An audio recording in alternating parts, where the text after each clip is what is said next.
एक बड़ा कारण है कि भगवान राम ने लक्ष्मण को रावण के पास उसके अंतिम समय में सलाह लेने के लिए भेजा था। रावण महान विद्वान और भगवान शिव का महान भक्त था। उसने अपने हिस्से के पाप किए और यह हम सभी जानते हैं। लेकिन उसके पास एक किंवदंती बनने की सभी शक्तियां थीं। हम आज रामायण के कुछ महान उदाहरण बताएंगे और उनके उदाहरण आपको अधिक व्यावहारिक बनाएंगे।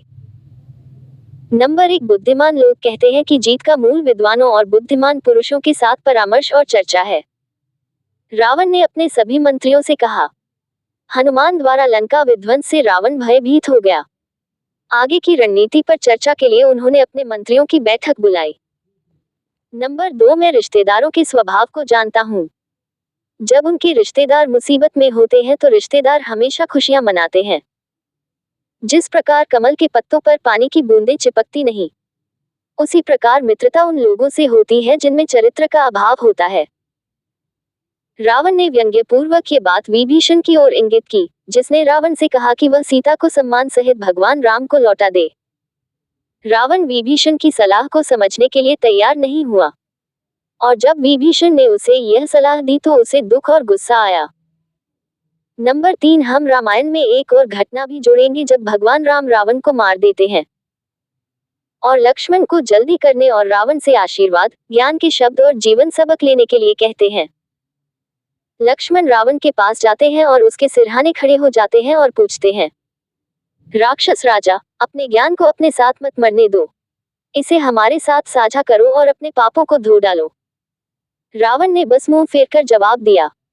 क्रोधित लक्ष्मण वापस राम के पास जाते हैं और बताते हैं कि रावण ने कुछ नहीं कहा है और वह हमेशा की तरह बहुत अहंकारी है। राम ने अपने भाई को सांत्वना दी और धीरे से पूछा, रावण से ज्ञान मांगते समय तुम कहाँ खड़े थे? उन्होंने कहा, उसके सिर के पास, ताकि मैं स्पष्ट रूप से सुन सकूं कि उसे क्या कहना है। राम वहां चले गए जहां रावण लेटा हुआ था। लक्ष्मण आश्चर्य से देखते रहे। जब उनके राम रावण के चरणों में झुक गए, हाथ जोड़कर और अत्यधिक सम्मान के साथ, राम ने कहा, लंका के स्वामी, आपने मेरी पत्नी का अपहरण कर लिया। यह एक भयानक अपराध है जिसके लिए मुझे आपको दंडित करने के लिए मजबूर होना पड़ा है। अब तुम मेरे शत्रु नहीं रहे।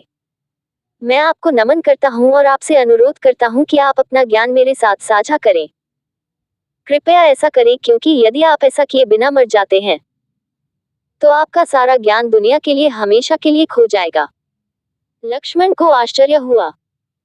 जब रावण ने अपनी आंखें खोली और राम को सलाम करने के लिए अपनी भुजाएं उठाई, काश मुझे आपके दुश्मन की तुलना में आपके शिक्षक के रूप में अधिक समय मिलता।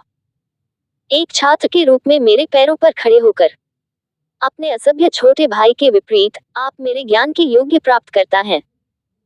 मेरे पास बहुत कम समय है, इसलिए मैं ज्यादा कुछ साझा नहीं कर सकता।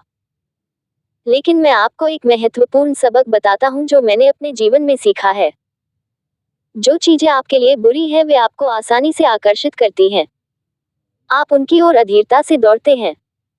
लेकिन जो चीजें वास्तव में आपके लिए अच्छी हैं वे आपको आकर्षित करने में विफल रहती हैं। आप रचनात्मक रूप से उनसे दूर रहते हैं। अपनी टालमटोल को सही ठहराने के लिए शक्तिशाली बहाने ढूंढते हैं। यही कारण है कि मैं अपहरण करने के लिए अधीर था, लेकिन सीता तुमसे मिलने से बचती रही। यही मेरे जीवन का ज्ञान है, राम। मेरे अंतिम शब्द मैं इसे तुम्हें देता हूँ। ऐसा माना जाता है कि रावण ने लक्ष्मण के पैर के पास खड़े होकर उन्हें जीवन की कुछ शिक्षाएं भी दी।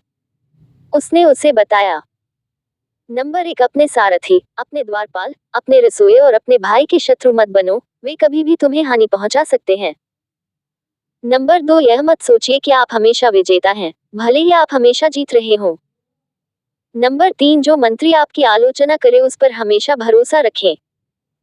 नंबर 4, कभी भी यह न सोचे कि आपका शत्रु छोटा या शक्तिहीन है, जैसा कि मैंने हनुमान के बारे में सोचा था।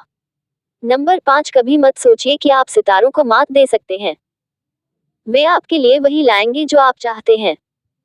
नंबर 6, या तो ईश्वर से प्रेम करो या घृणा करो, लेकिन दोनों ही अपार और मजबूत होने चाहिए। रावण को भगवान शिव का सबसे बड़ा भक्त माना जाता है। रावण ने अपने अंतिम समय में राम को ये सब ज्ञान की बात बताई थी।